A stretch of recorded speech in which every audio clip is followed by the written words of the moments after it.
حیات الصحابہ ٹاپک حضور صلی اللہ علیہ وسلم کا شاہ روم کیسر کے نام مکتوب گرامی۔ حضرت دہیہ کلبی رضی اللہ عنہ فرماتے ہیں کہ مجھے حضور صلی اللہ علیہ وسلم نے خط دے کر کیسر کے پاس بھیجا۔ میں نے کیسر کے پاس پہنچ کر اسے حضور صلی اللہ علیہ وسلم کا خط دیا۔ اس کے پاس اس کا بھتیجا بیٹھا ہوا تھا جس کا رنگ سرخ، آنکھیں نیلی اور بال بالکل سیدھے تھے۔ جب حضور صلی اللہ علیہ وسلم کا خط پڑھا تو اس میں یہ مضمون تھا: محمد صلی اللہ علیہ وسلم کی جانب سے روم والے ہرقل کے نام۔ حضرت دہیہ فرماتے ہیں اتنا پڑھ کر اس کا بھتیجا زور سے گرایا اور گرج کر کہا، یہ خط آج ہرگز نہیں پڑھا جائے گا۔ کیسر نے پوچھا، کیوں؟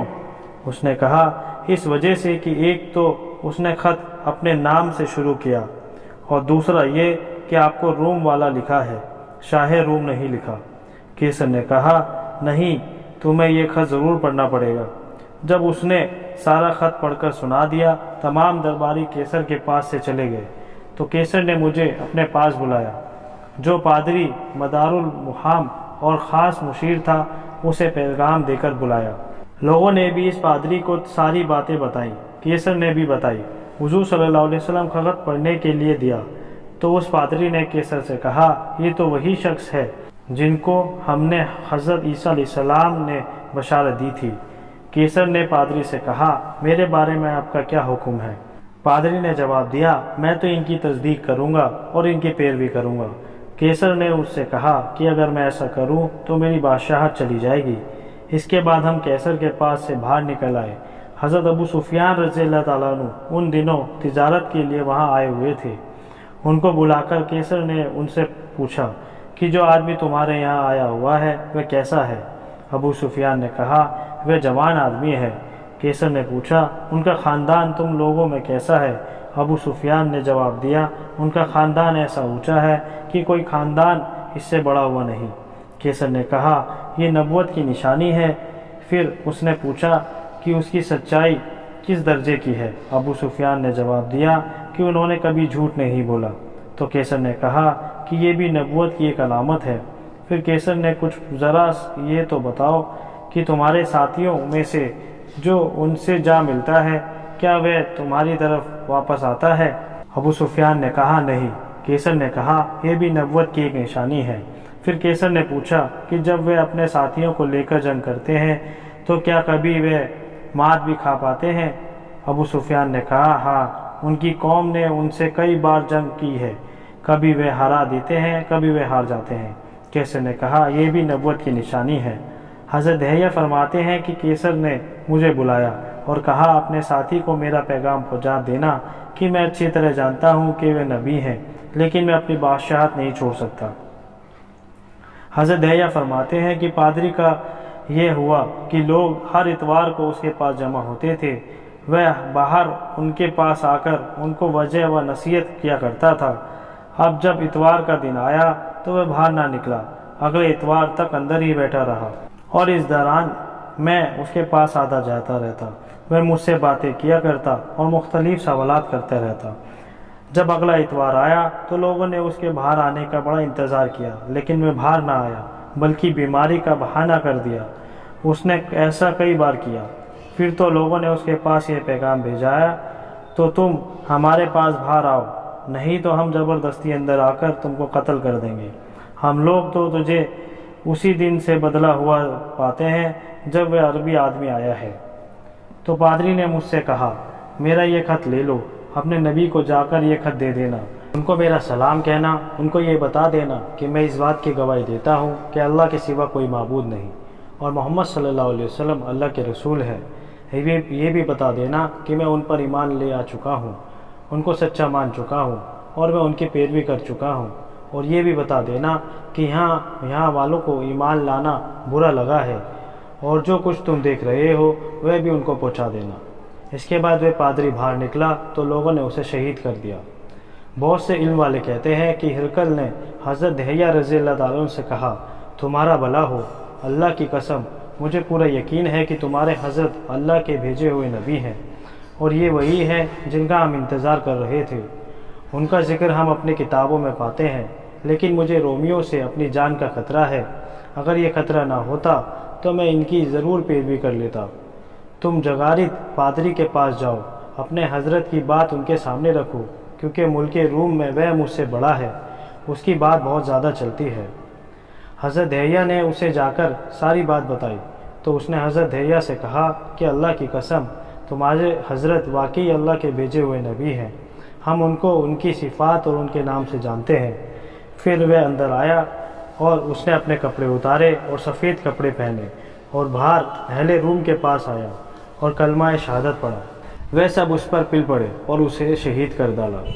حضرت سعید بن ابی راشد رحمۃ اللہ علیہ فرماتے ہیں کہ قبیلہ تنوخ کے جس آدمی کو ہرقل نے اپنا قاصد بنا کر حضور صلی اللہ علیہ وسلم کی خدمت میں بھیجا تھا، میں نے اس آدمی کو حمص میں دیکھا۔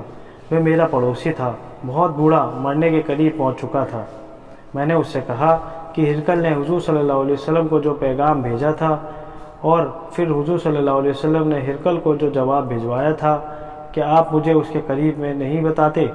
اس نے کہا ضرور، حضور صلی اللہ علیہ وسلم تبوک تشریف لے گئے ہوئے تھے، آپ نے دہیہ کلبی کو ہرقل کے پاس بھیجا۔ جب حضور صلی اللہ علیہ وسلم کا خط ہرقل کو ملا تو اس نے روم کے چھوٹے بڑے تمام پادریوں کو بلایا، ان کو اپنے دربار میں جمع کر کے سب دروازے بند کروا دیے۔ اس نے کہا کہ یہ آدمی یعنی حضور صلی اللہ علیہ وسلم وہاں آ پہنچا ہے جہاں تم دیکھ رہے ہو، یعنی تبوک میں۔ اس نے مجھے خط بھیجا ہے جس میں اس نے مجھے 3 باتوں کی دعوت دی ہے، یا تو میں اس کے دین کی پیروی کر لوں، یہاں مجھ سے جزیہ ادا کرے، یا یہ ملک اور زمین ہمارے پاس رہے، یا مجھ سے جنگ کے لیے تیار ہو جائیں۔ اللہ کی قسم، تم آسمانی کتابوں کو پڑھ کر معلوم کر چکے ہو کہ یہ آدمی میرے قدموں کے نیچے کی زمین پر ضرور قبضہ کرے گا، اس لیے آؤ، یا تو ہم اس کے دین کی پیروی کر لیں، یا ہم اپنا ملک اور زمین بچا کر اس کو جزیہ دینے لگ جائیں۔ یہ سن کر وہ سب ایک آواز کے ساتھ گرائے اور اپنے آپے سے باہر ہو کر اپنی ٹوپیاں اتار پھینکی، کہنے لگے تم ہمیں اس بات کی دعوت دیتے ہو کہ ہم نصرانیت کو چھوڑ دیں، ہم اس عربی کے غلام بن جائیں جو حجاز سے آیا ہے۔ جب ہرقل نے یہ محسوس کیا کہ یہ لوگ اگر اسی حال میں باہر چلے گئے تو یہ اپنے ساتھیوں کو بغاوت پر تیار کر لیں گے، ملک کا نظام درہم برہم کر دیں گے، اس نے کہا میں نے تم سے یہ بات صرف اس لیے کہی تھی تاکہ مجھے پتہ چل جائے کہ تم اپنے دین پر کتنے پکے ہو۔ اس کے بعد اس نے عرب کے تجیب قبیلے کے اس آدمی کو بلایا جو عرب نصرانیوں کا حاکم تھا، اس سے کہا کہ ایک آدمی میرے پاس لے کر آؤ جو بات یاد رکھ سکتا ہو، عربی زبان جانتا ہو، اسے میں اس آدمی یعنی حضور صلی اللہ علیہ وسلم کے پاس خط کا جواب دے کر بھیجوں گا۔ وہ حاکم میرے پاس آیا، میں ہرقل کے پاس گیا، ہرقل نے مجھے حضور صلی اللہ علیہ وسلم کے نام خط دیا، کہا کہ میرا خط اس آدمی کے پاس لے جاؤ، اس کی باتوں کو غور سے سننا، 3 چیزوں کو خاص طور سے یاد رکھنا۔ ایک تو اس کا خیال رکھنا کہ جو خط انہوں نے مجھے لکھا ہے اس کے بارے میں وہ کیا کہتے ہیں۔ دوسرا، اس کا خیال رکھنا کہ وہ میرا خط پڑھ کر رات کا ذکر کرتے ہیں یا نہیں۔ تیسرے، ان کی پیٹھ کی طرف غور سے دیکھنا، کیا ان کی پیٹھ پر کوئی ایسی خاص چیز ہے جس سے تمہیں شک پڑے۔ میں ہرقل کا خط لے کر تبوک پہنچا۔ حضور صلی اللہ علیہ وسلم ایک چشمے کے کنارے اپنے صحابہ کرام رضی اللہ تعالیٰ عنہ کے بیچ بیٹھے ہوئے تھے۔ میں نے پوچھا آپ لوگوں کی حضرت کہاں ہیں؟ مجھے بتایا گیا یہی تو ہیں، تو میں چلتے چلتے آپ کے سامنے جا کر بیٹھ گیا۔ میں نے اپنا خط آپ کو دیا، آپ صلی اللہ علیہ وسلم نے یہ خط اپنی گود میں رکھ لیا، فرمایا تم کون سے قبیلے سے ہو؟ میں نے کہا میں قبیلہ تنوخ کا ہوں۔ آپ نے فرمایا کیا تم اپنے باپ حضرت ابراہیم علیہ السلام کے دین میں داخل ہونا چاہتے ہو جو ہر غلط اور باطل سے پاک ہے؟ میں نے کہا میں ایک قوم کی طرف سے قاصد بن کر آیا ہوں، اسی قوم کے دین پر ہوں، جب تک اس قوم کے پاس واپس نہ چلا جاؤں ان کے دین کو نہیں چھوڑ سکتا۔ اس پر آپ نے آیت پڑھی۔ ترجمہ: تو راہ پر نہیں لاتا جس کو تو چاہے، پر اللہ راہ پر لائے جس کو چاہے، وہی خوب جانتا ہے جو راہ پر آئیں گے۔ اس کے بعد فرمایا اے تنوخی بھائی، میں نے ایک خط نجاشی کو بھیجا تھا، اس نے میرا خط پھاڑ دیا، اس وجہ سے اللہ تعالیٰ اسے اس کے ملک کو پھاڑ دیں گے۔ بظاہر یہ نجاشی اور جو نجاشی حضور صلی اللہ علیہ وسلم کا خط پڑھ کر مسلمان ہو گئے تھے، جن کی حضور صلی اللہ علیہ وسلم نے غائبانہ نماز جنازہ پڑھی، وہ اور ہیں، اور میں نے تمہارے بادشاہ کیسر کو بھی خط لکھا تھا، اس نے میرے خط کو سنبھال کر رکھا، اسے پھاڑا نہیں، اس لیے جب تک اس کی زندگی میں خیر مقدر ہے اس وقت تک لوگوں کے دلوں میں اس کا دبدبہ رہے گا۔ میں نے اپنے دل میں کہا کہ ہرقل نے مجھے 3 باتوں کو خیال رکھنے کو کہا تھا، اس میں سے ایک تو ہو گئی۔ میں نے اپنے ترکش میں سے تیر نکال کر فوراً اپنی تلوار کے نیام کی کھال پر تیر سے لکھ دیا۔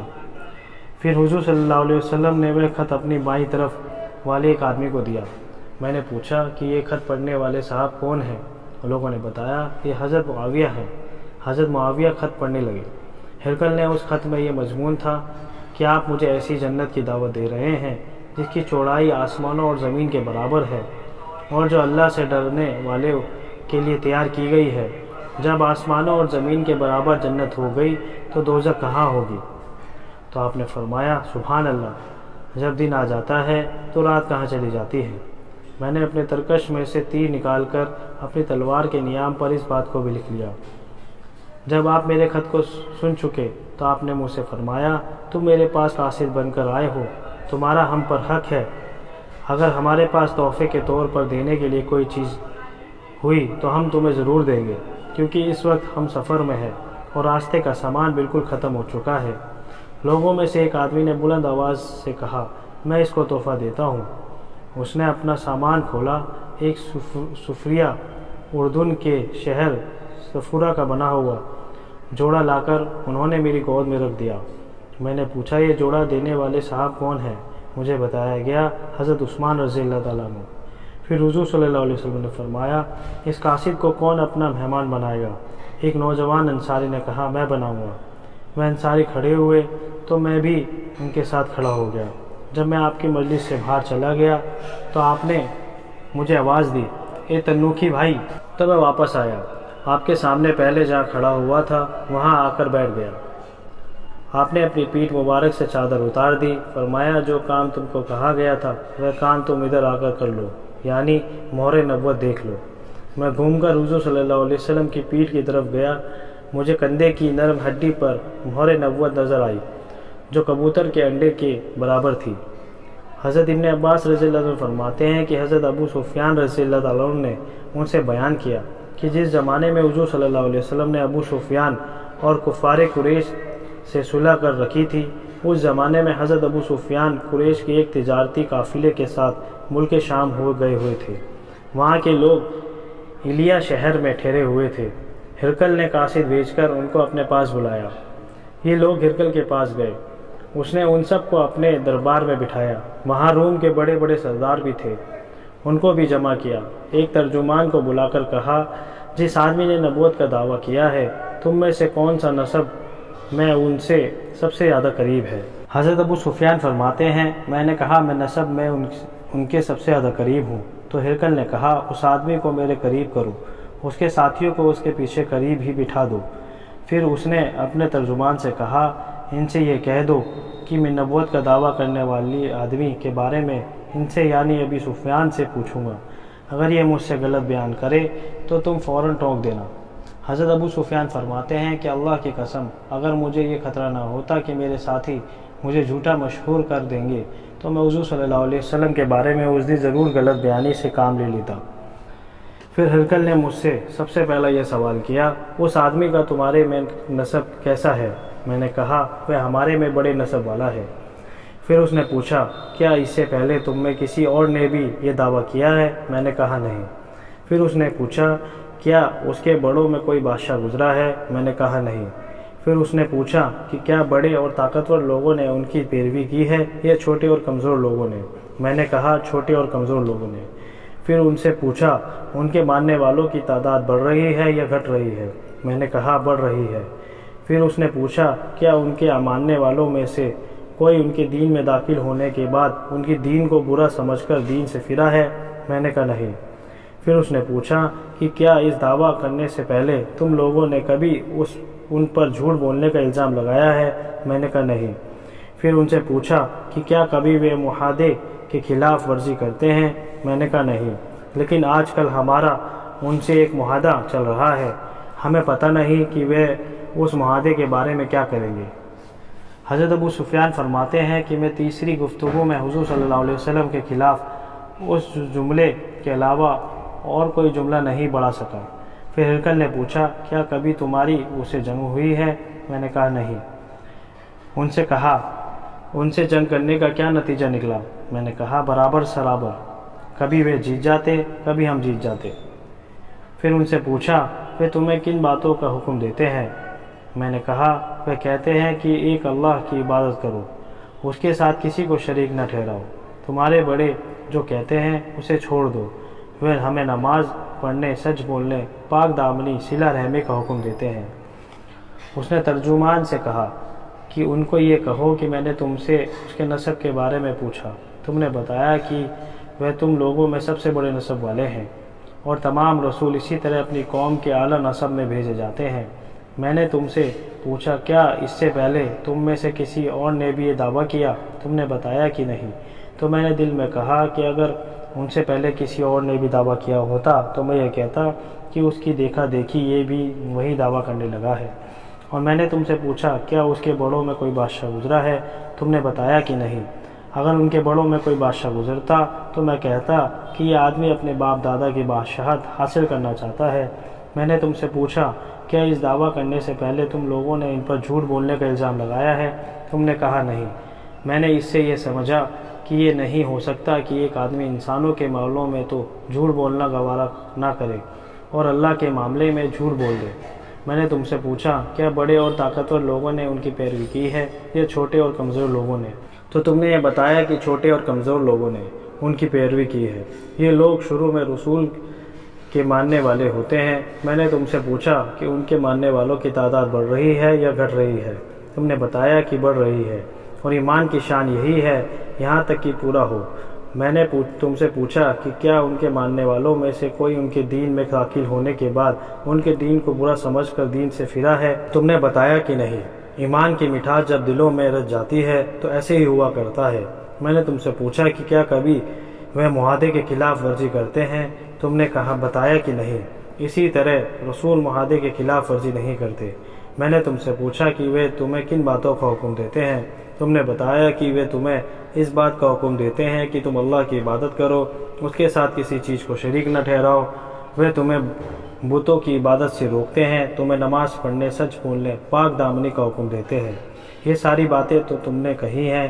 اگر یہ سچ ہے تو یاد رکھو کہ وہ اس جگہ کے بھی مالک ہو کر رہیں گے جو میرے دونوں قدموں کے نیچے ہے۔ مجھے یہ معلوم تھا کہ وہ ظاہر ہونے والے ہیں، لیکن میرا یہ خیال نہیں تھا کہ وہ تم لوگوں میں سے ہوں گے۔ اگر مجھے یہ معلوم ہوتا میں ان تک پہنچ سکتا ہوں تو میں ان کی ملاقات کے لیے سارا زور لگا دیتا۔ اگر میں آپ کے پاس ہوتا تو میں آپ کے دونوں پیر دھوتا۔ پھر اس نے حضور صلی اللہ علیہ وسلم کا وہ خط منگوایا جو حضرت دہیہ رضی اللہ عنہ لے کر حاکم بصرہ کے پاس آئے تھے۔ حاکم بصرہ نے یہ خط ہرقل تک پہنچایا۔